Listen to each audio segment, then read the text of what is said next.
உங்ககிட்ட எனக்கு என்ன பேச்சு? பேச வேண்டிய இடத்துல பேசிக்கிறான். Hello sir. ஹலோமா. ஹலோப்பா, இந்த ஆள் எனக்கு ரேஷன் கார்டு தரமாட்டேன்றான். நீங்க வேணா பாருங்க, எனக்கும் காவேரி கல்யாணம் நடக்க தான் போகுது, ஒரே வருஷம் 2 குழந்தை பிறக்க தான் போகுது. அப்ப இந்த ஆள் ரேஷன் கார்டு கொடுத்துதான் ஆகணும். தொட்டத்தலையும் இவனுக்கெல்லாம் ரேஷன் கார்டு தர முடி இருக்கிற எனக்கு தர மாட்டேங்கிறான்.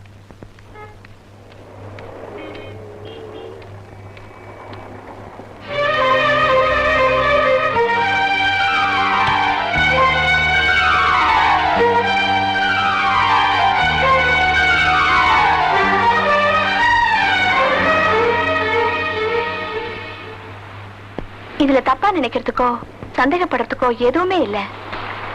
வேலைக்கு போற பொண்ணுங்கன்னா 4 இடங்களுக்கு போக வேண்டியிருக்கும், 4 பேர்கிட்ட பழக வேண்டியிருக்கும். எங்க 2 பேருக்குள்ள வெறும் பழக்கம் மட்டும்தான். ஒன்னா பழகுற எல்லாருமே நாளைக்கு ஒன்னாயிடுவாங்கன்னு சொல்ல முடியாது. நினைவு தெரிஞ்சு எனக்கு தெரிஞ்சதெல்லாம் நீ மட்டும்தான் காவேரி.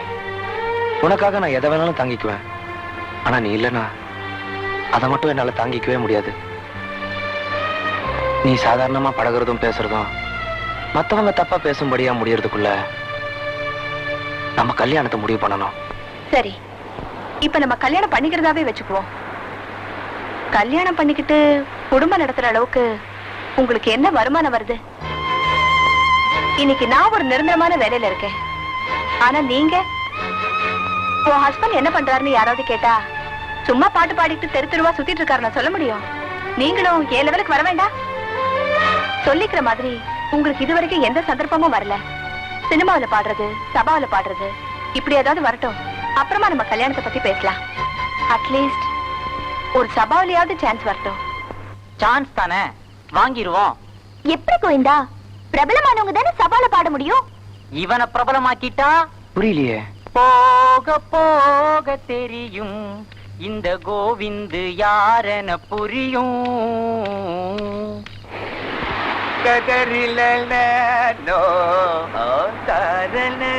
அதோ அங்க வெறிநாய் விரட்டுற மாதிரியே ஓடி வரானே, அந்த ஆம்பளைய பாத்தியா? ஆமா. அவன் தான் நான் சொன்ன சபா செக்ரட்டரி. ஓஹோ. அவங்கிட்ட போய் நான் சொன்ன மாதிரியே பேசுங்க.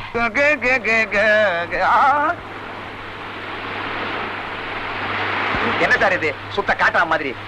பீச்ல வேஷ்டி கட்டி ஜாக்கிங் பண்றே, யாரா பார்த்தா சிரிக்க மாட்டா? என்ன சார் இது சுத்த பொறிக்க மாதிரி? பீச்ல இப்படி அன்றாட ஓடிக்கிட்டு இருக்கீங்களே, யாராவது பார்த்தா உதைக்க மாட்டா? Countries cities. நீங்க சண்முகராஜ் சபா செக்ரட்டரி தானே? ஆமா. என்ன விஷயம்? வர்ற 18ஆம் தேதி உங்க சபாவுல நடக்க போற பாம்பே பாடகர் விஸ்வநாத் கச்சேரிக்கு ஒரு 50 டிக்கெட் கொடுக்க முடியுமா? முடியாது. அடச்சி, அப்படி ஒரு ப்ரோகிராம் இருந்தா தானே நான் டிக்கெட் கொடுக்கிறதுக்கு. ஒருவேளை மியூசிக் அகாடமில இருக்குமோ, அங்க போய் பார்க்கலாம். ஆமா.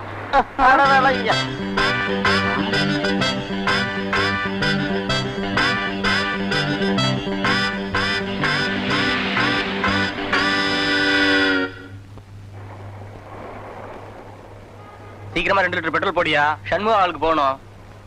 சண்முகால என்ன சார் விஷயம் தெரியுதா உனக்கு? வர 18ஆம் தேதி பாம்பே பாடகர் விஸ்வநாத் சாரோட ப்ரோகிராம் இருக்கு. 50 டிக்கெட் ரிசர்வ் பண்ண போறேன். லேட்டா போனா கிடைக்காதியா, சீக்கிரம் போடு. விஸ்வநாத் ஒண்ணுமே புரியலையே. Good morning.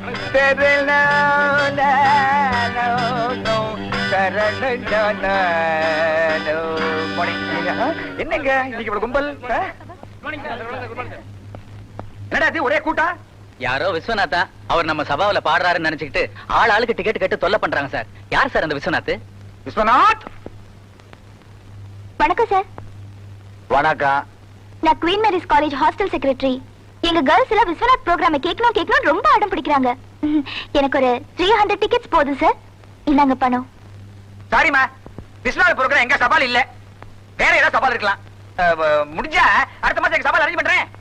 என்ன சார் இது? விஸ்வநாத்தோட இசை வெள்ளத்துல நீந்தணும்னு என் ஃப்ரெண்ட்ஸ் எல்லாம் 4-5 நாளா குளிக்காம காத்துட்டு இருக்காங்க. இப்படி பண்ணிட்டீங்களே சார், அவங்கள நான் எப்படி போய் கன்வின்ஸ் பண்ணுவேன்னு எனக்கே தெரியல. இதெல்லாம் ஒரு சபா, இந்த மூஞ்சில ஒரு செக்ரட்டரி. விஸ்வநாத் யாரா அந்த விஸ்வநாத்? அந்த விஸ்வநாதே நான் தான் சார். ஐயோ நிக்கிறே, உட்காருங்க. நான் செஞ்ச பாக்கியம், உட்காருங்க. என்ன சார் இது? டாக் ஆஃப் த டவுனே நீங்க தான். இப்படி சிம்பிளா இருக்கல. சொல்லுங்க. அப்புறம் உங்க சபால ஒரு ப்ரோகிராம் வேணும் சார். உங்களுக்கு இல்லாத ப்ரோகிராமா? பேஷா பண்ணிவிடலாம். ஆனா இந்த மாச கடைசி வரைக்கும் ப்ரோக்ராம் ஃபுல்லா இருக்கே. சரி சார், அப்ப நான் நெக்ஸ்ட் மந்த் வரேன். இருந்தோ இப்படி பொசுக்கு எழுந்து போட்டா எப்படி? பெரியவா எங்க சபாவை தேடி வந்திருக்கே, ஒரு 5 நிமிஷம் பேசிட்டு போங்க.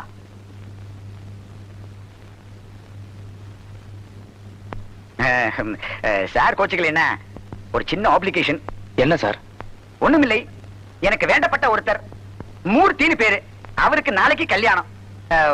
அவர் மேரேஜ் ரிசப்ஷன்ல நீங்க பாடி தரணும். அப்பதான் எங்களுக்கு ரொம்ப சந்தோஷமா இருக்கும். என்ன யோசிக்கிறேன்? கல்யாணம் கேவலமா நினைக்காதே. பெரிய எடுத்து கல்யாணம், பெரிய பெரிய எல்லாம் வருவா, உங்களுக்கும் கௌரவமா இருக்கும். சரின்னு சொல்லுங்க. இந்த அட்வான்ஸ்